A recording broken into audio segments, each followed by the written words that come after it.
thank you very much for this. I want to thank organizer for giving this opportunity to speak here.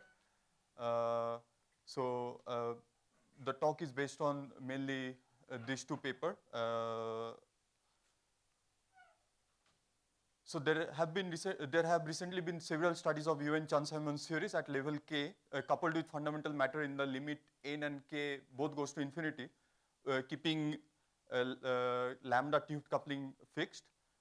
Although the initial motivation was they arose as dual of Vasilev theory, later on it was realized that these theories are exactly solvable at large n, and explicit result for partition function, 3-point function, current, etc., motivated the following conjecture, that under this mapping, Chern-Simons theory coupled to Bosonic fundamental representation is dual to Chern-Simons theory coupled to fermion in the fundamental representation. By that I mean, if you compute any physical quantity in one side, it should map to the corresponding physical quantity in the other side.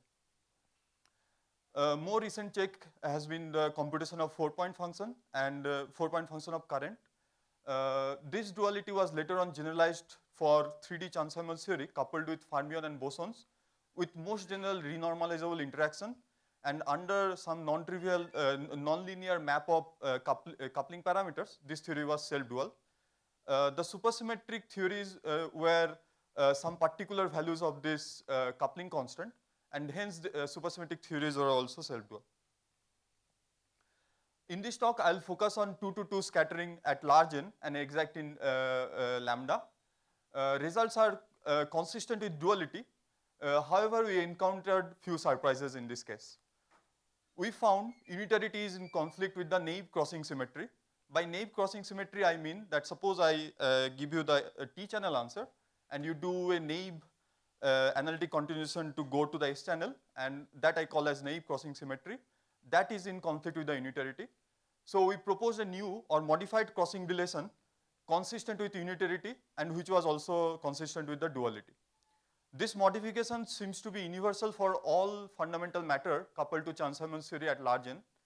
For example, we have explicitly computed it for Bosonic theory, fermionic theory, or the supersymmetric theory, and in all the cases, this new or modified crossing symmetries seems to hold. So since the motivation, since the aim of this talk is to present the 2-to-2 scattering, let me let me summarize few technical things which will be useful. So I'll refer fundamental representation as particles, anti-fundamental representation as antiparticles, and there are three distinct 2-to-2 scattering processes. All are particle. These are just the group theory decomposition. This I can decompose in symmetric and antisymmetric channel. Particle with antiparticle can be decomposed the adjoint and the singlet channel, and all antiparticles is just CPT conjugate of the first. Now, more concretely, let me represent my 4-point function with this. And if all of them are particle, then I can rewrite as T symmetric, T antisymmetric, and these are the color structure. Similarly, if I have particle-antiparticle, I can break it up as adjoint and the singlet channel. So, these will be the useful T will be the T adjoint. So these are the symbols that I'll be using later, which will correspond to the S matrix. So my S matrix will be identity plus I times T, and these T's are this appearing here. So before proceeding, let me clarify. Let me make it clear what are the adjoint channel of the single channel by this tree level diagram. So let us consider this process that particle-antiparticle going to particle-antiparticle. Now adjoint channel would be the channel where suppose your time is flowing this direction. By that I mean P plus Q and K plus Q's are your incoming momenta, and P and K are the outgoing momenta. Clearly, if you want to have the singlet channel, then you have to look from this direction where P plus Q and P are your incoming momenta, and these are the outgoing momenta. This is clear from the double line notation if you draw, this will be clear. one more point that I want to make here is that in the singlet channel, where my incoming momenta are going from this direction, center of mass momenta is given by Q. This will be used. I'll come back to this a little later. Now, before going into more details, it is useful to orient ourselves with few more things. For example, it will be useful to think about unitarity, which will be one of the guiding principles in this talk. So let me first give you the one loop diagram where okay. So in the adjoint channel, so this is your P plus Q and K plus Q is your incoming, and these are the outgoing. Then the unitarity cut will be cutting the gauge field. Because we are describing Chern-Simons theory, there is no degree of freedom associated with the gauge field. So this unitarity cut should be 0.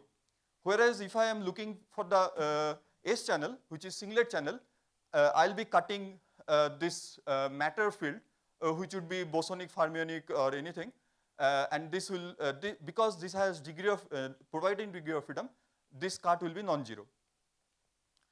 As we will see below, that the unitarity for the adjoint channel, by that I mean this direction, will be always trivial, whereas the S channel unitarity will be non-trivial. Now, what do we want to compute? We want to compute this exact 4-point function, which I call it as V. This is the seed, and this is the ladder. This is Swinger-Dyson equation. So this is the unit diagram, and I have to convolute with this unit diagram to compute this V. So again, the symbols are as in the earlier slide. So first step is to compute this exact 4-point function, and then second step is to put the external legs on cell to compute the S matrix. However, what we have achieved in doing so, we could only solve this Swinger-Dyson equation in a very special kinematical regime, which is Q plus minus set to 0, and Q plus minus is defined here. And we have solved this for bosonic theory coupled to Chern-Simons, fermionic theory coupled to Chern-Simons, or n is equal to 1 or 2 supersymmetric theory coupled to Chern-Simons. For the adjoint channel, or the T-symmetric channel or antisymmetric channel, Q plus minus is equal to 0 is just a choice of the Lorentz frame. So I can go to, I can write down my answer in any S matrix answer in a particular channel, particular frame, and then covariantize to get the full answer. However, for the singlet channel, as I have already described, Q is the center of mass momenta, because P and these two are incoming momenta. So Q is the center of mass momenta. So setting Q plus minus to 0 makes this center of mass momenta space-like. So this is, so I cannot put my external legs on cell directly. So what we have to do is that since I know the answer in other channels like adjoint channel or the symmetric or in the antisymmetric channel, what I can do is use the crossing symmetry and do a naive analytic continuation to get the singlet channel answer. So this is what I call the naive singlet channel answer, which is just obtained from the adjoint channel or the symmetric channel answer by doing analytic continuation. However, this way of obtaining singlet channel answer has a problem that this answer is not unitary. And one of the point of this talk would be to give you a result starting from the adjoint channel answer, how to get a singlet channel answer which is unitary. Even at this stage, we have done the computation in the with this Q plus minus is equal to 0 case, and what are the checks that we have done? We have checked that the duality duality works. By duality I mean like if you take the S matrix in the bosonic side, do the mapping of the parameters, you will get the S matrix of the fermionic side. Or in the case of the supersymmetric theory, duality also works similarly. You can also convince yourself, which I will show you a little later, that adjoint channels, symmetric or antisymmetric channels are suppressed in 1 over n, whereas the singlet channel answer is order 1.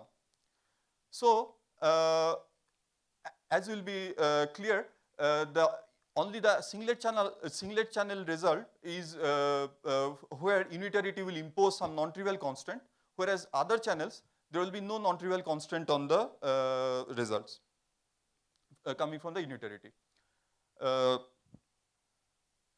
So before going into the details of the result that we want to get, it is useful to give a little summary of the non-relativistic limit result that has been solved long back by these authors. So consider two particles in representation R1 and R2.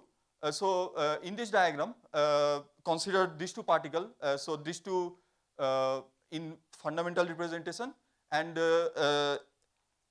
which will be exchanged in the exchange channel R by the time in either it will be adjoint or the singlet or whatever channel you like. It was shown that the S matrix in this case is same as the scattering of a U1 particle, Arnold-Bohm S matrix, of unit charge with point-like flux tube of magnetic field strength given by this, where C2 are the quadratic Casimir. Physical interpretation of nu will be clear below. The result can be summarized in the non-relativistic case in the following way. So it has a angle dependent piece which is cot theta. It has another angle dependent piece which is delta theta, and no angle dependent piece, and nu is as given here. You can easily check that for adjoint channel, symmetric or antisymmetric channel, this nu is of the order 1 over n, whereas for the singlet channel, this nu is of the order lambda, which is order 1. So note that the S matrix has a very unusual piece delta theta that we never have encountered in any of our course in quantum field theory. This delta theta, coefficient of this delta theta for these channels, adjoint symmetric or antisymmetric channel, is of the order 1 over n square, whereas for the singlet channel, this is given by simply this factor, cos pi lambda minus 1. And this has a very simple physical explanation. So suppose you are scattering a particle, scattering say boson fermion through a magnetic flux which is given by 2 pi lambda. It is invisible here. It is written as exponential I pi lambda, exponential minus I pi lambda. Then you can show that if it crosses this side or crosses this side at angle 0, then it acquires a phase exponential I pi lambda, and or from here it acquires a phase exponential minus I pi lambda. So if you scatter a wave packet, it has a same probability of going up or going below. So you have to add them up, and exponential I pi lambda plus exponential minus I pi lambda gives you cos pi lambda. And this minus 1 is arising because in the S matrix you have taken this identity piece out. So that's why in this T matrix I have minus 1 piece. So if I had written the full S matrix, I would have full answer as cos pi lambda, coefficient of delta function. So before proceeding, let me show you how the unitarity in this case works. My main point would be to emphasize that the delta function coefficient is important. Presence of delta function coefficient is important to make the duality work.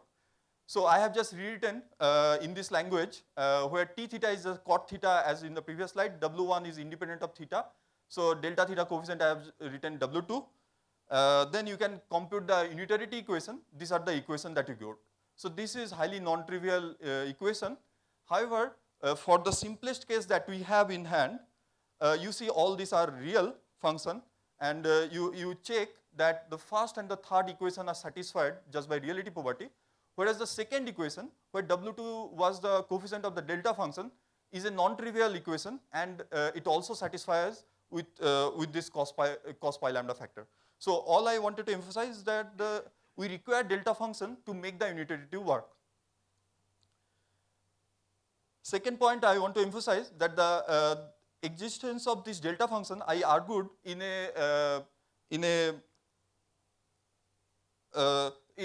general ground which does not make any reference to non-relativistic limit. So we expect that this term should be present in the relativistic case as well. So this motivate us to include the delta function even in our relativistic answer in the singlet channel. So here what I am going to do now, so I few slides back I said that the naive S channel answer does not satisfy the unitarity constraint. However, what I am going to claim that this way modified S channel answer satisfies the unitarity equation. So this is the TS name which was obtained just directly from computation of the T channel answer and then analytically continuing that. I multiplied that by a factor of sin pi lambda by pi lambda, and I add a extra delta theta term which has this coefficient. This relation we call as nu or the modified crossing symmetry relation. We need to have this unusual delta function piece, and as I said, intuitive origin of this already explained. And factor sin pi lambda by pi lambda factor seems to be universal. By universal I mean that this result is valid not only for fermionic theory coupled to boson, also valid for boson, fermionic theory, this is valid for fermion coupled to Chern-Simons or boson coupled to Chern-Simons or the supersymmetric theory coupled to Chern-Simons. So we expect that this formula should be valid to any matter theory coupled to the Chern-Simons theory. So what are the checks that we have performed with this proposed answer? First check we have performed is that this answer is duality, consistent with duality. Also unitarity, this is consistent with unitarity, and it reproduces the correct non-relativistic limit that I just reviewed a few slides back. So how do we derive or motivate this modified crossing symmetry relation? We can take two approaches. First approach is the perturbative approach. This I am going to give you a concrete computation way to do in principle computation, which is very hard, but I'll talk about this in the next slide. However, note that this sin pi lambda by pi lambda factor is independent of, as I said, independent of any matter theory coupled to Chern-Simons. So this suggests that this might have the origin this suggests that the origin of this factor should be explainable from the pure Chern-Simons theory. So this should be here. I'll give you a argument which is not concrete but which can motivate this result. So first, perturbative approach would be that delta function appears at one loop, whereas the modified crossing symmetry result start affecting our result at the two loop. So, and two loop, however, as I said that the computation at one loop, and because delta function appears at one loop, I can compute the one loop result without setting q plus minus to 0. This was required to solve the all loop answer, get the all loop answer, but at one loop I can do away with this momentum. And using also, in order to go to the two loop answer, we need to get the off-cell form of the one loop answer. And however, this careful analysis of the one loop seems to give the delta function. However, going to two loops seems very hard, and there are some work that has been done by these two people. Here I present a possible explanation of the factor, crossing symmetry factor, which is just to say that because I am scattering colored object, so more natural thing would be to compute some gauge invariant object. So to that I can add Wilson lines to this Wilson lines. Now I can take my external particles on cell in a two different way, and depending on how I take my external particle on cell, I get these two different pictures. And it was noted that these are the so in particular this has so here I have two circular Wilson lines, whereas here I have only one circular Wilson line, And it was noted that the ratio of these two Wilson lines is exactly the same as the factor that we want, for which is the same factor which will reproduce the crossing symmetry. So this is not yet very concrete, but this may be helpful to make this picture might make us things to help us to make things concrete. However, now I'll go. So till now I have presented my results, and now I'm going to give you a little bit of details in rest of my talk. So aim of rest of my talk will be to discuss in detail how to compute the V or how to compute the on-cell S matrix. Another aim would be to convince you that the unitarity works with our modified S-channel answer, and it works non-trivially. So let me start with the Bosonic theory. It has Chern-Simons theory, Chern-Simons term coupled with the Bosonic term, as you can see. One can easily compute the 2-point function, and Cb is the pole mass, which can be computed exactly to all orders, and this is the relation. And critical limit, which will be useful a bit later in the discussion of duality, is defined by V4 goes to infinity, Mb goes to infinity, keeping Mb square by V4 fixed. So Swinger-Dyson equation for the Bosonic case, as earlier, is given by this. And in equation, this is the equation that we want to solve, where V0 represent this unit diagram, and V represent the full diagram. So you see that it appears inside the integral. So and these two are the two Bosonic lines that I have to put in as the propagator. Now, in order to solve this at all loop, exactly, I need to put q plus minus to 0. This was pointed out by Aharoni et al. Paper. And just to mention, this identity diagram for the Bosonic theory is something complicated, but you can compute in q plus minus to 0, and this reduces to the simple result. And here you can solve for V and take your particle on cell, and from there you can compute, as I discussed earlier, easily adjoint channel symmetric or antisymmetric channel answer. And these are something very complicated function, which I am not going to discuss. However, if you take B4 goes to infinity, which is like I told critical limit, this simplifies a little bit. But still, it has a non-trivial functional dependence on the coupling constant. Again, unitarity for all the above is trivial, and this has this is not very different from the argument. You can check it algebraically directly, and physics way of thinking is what I introduced at the one loop level. So using this, I can I can write my naive S-channel S matrix, which is given by this formula here. So what I have just done is replace T appropriately by S. And note, however, that this does not contain any delta function delta function. So which was necessary for unitarity to work in the non-relativistic case. Now let me, using this TS9, I can write the proposed S-channel T matrix in the following way. So this is the same sin pi lambda by pi lambda factor, TS9, and I have added this delta function. So I rewrite my full thing again in this language in order to make the unitarity equation manifest. So T theta is just the cot theta by 2, H is this function, W2 is cos pi lambda minus 1 as in the non-relativistic case, whereas W1 is something very non-trivial function. However, again if you check, I need to emphasize that in the unitarity, you could have asked that in the intermediate 2 to n processes should have contributed, but you can show that those are 1 over n suppressed. You can count which power of n those are suppressed. And however, with this non-trivial function, you can use Mathematica to check that these are satisfied again. So just to emphasize, here I have showed you how to compute V, how to get a unitary answer.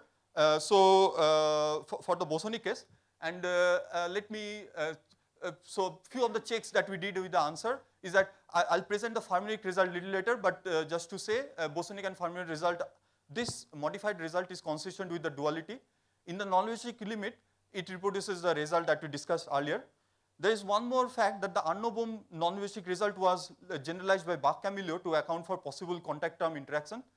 Our result in the non-relativistic limit can also account for this fact. There was a work done by these people. Again, this is also serves as a non-trivial check.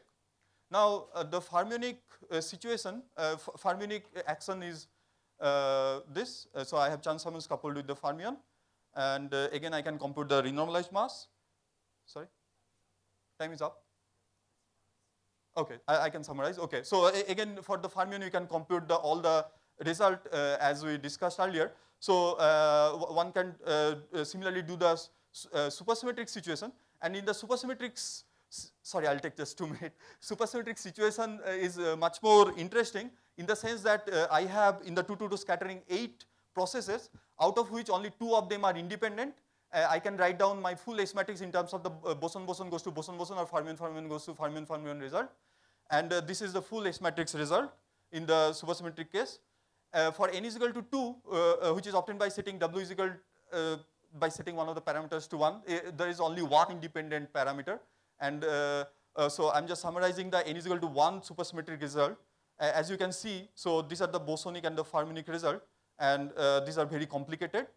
However, for n is equal to 2, results become very simple, and these are our proposed answer. Now I can check the unitarity, and unitarity again, just 2 equations for unitarity. I have to satisfy rather than 8. And here, just to emphasize one more non-trivial point, in the supersymmetric case, suppose you are considering phi goes to phi, then in the intermediate channel, you need to also consider phi goes to psi, meaning boson-boson goes to fermion-fermion. So that process also contributes to the unitarity. And by blue, I have shown how the unitarity equations get modified. And you can check again that our result, which is supersymmetric case, is much more complicated, again satisfies the unitarity. So to summarize, just one point, that the resolution of the puzzle that unitarity that was posed, we solved it by adding a delta function piece and modifying the crossing symmetry relation. And this crossing symmetry sin pi lambda by pi lambda factor, which was appearing in front of the, which was appearing in the crossing symmetry, seems to be universal in the sense that this is independent of any theory we discuss about. Okay, so I thank you for your kind attention.